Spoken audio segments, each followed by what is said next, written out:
Hello student, welcome to my YouTube channel. आज हम देखेंगे क्लास 6 का हिस्ट्री चैप्टर नंबर 7 राज्य से साम्राज्य।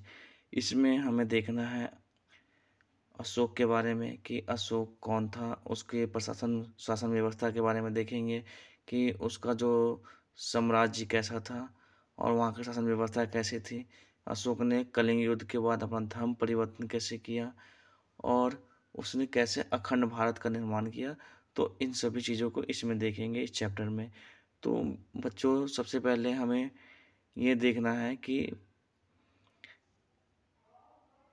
मौर्य साम्राज्य की स्थापना चंद्रगुप्त मौर्य ने की थी। और चंद्रगुप्त मौर्य ने मौर्य साम्राज्य की स्थापना के समय जो मौर्य एक वंश हुआ करता था उस समय, और उस वंश की स्थापना चंद्रगुप्त मौर्य ने की थी।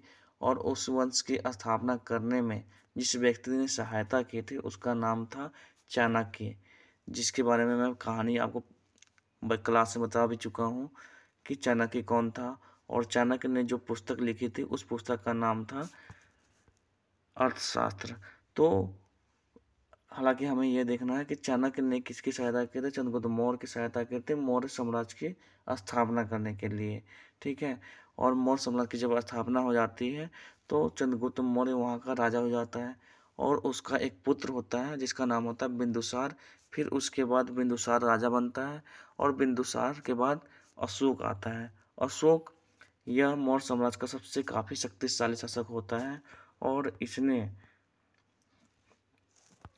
एक बार क्या होता है कि इसने कलिंग को जीतने के लिए, जो कलिंग अभी क्या था, कलिंग अभी का जो उड़ीसा है वो पुराने ज़माने का कलिंग हुआ करता था, कलिंग का हिस्सा।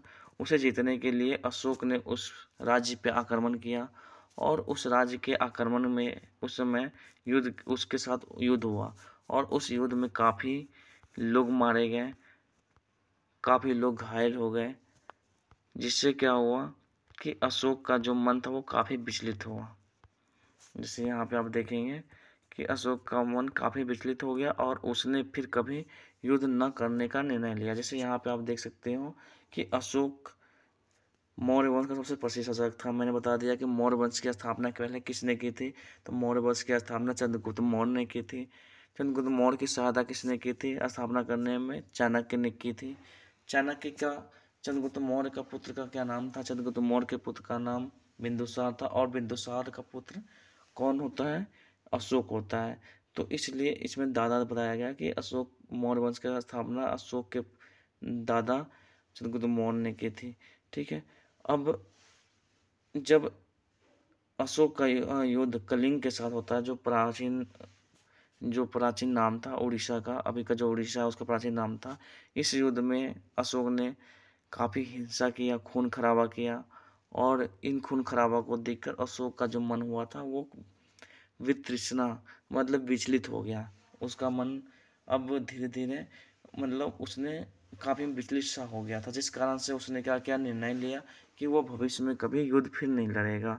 और उस युद्ध का वर्णन करते हुए, देखो कलिंग युद्ध का वर्णन करते हुए अशोक यहाँ पे एक अभिलेख लिखता है। और उस अभिलेख में क्या लिखता है, इसे देखो। राजा बनने के 8 साल बाद मैंने कलिंग विजय की, मतलब कलिंग पे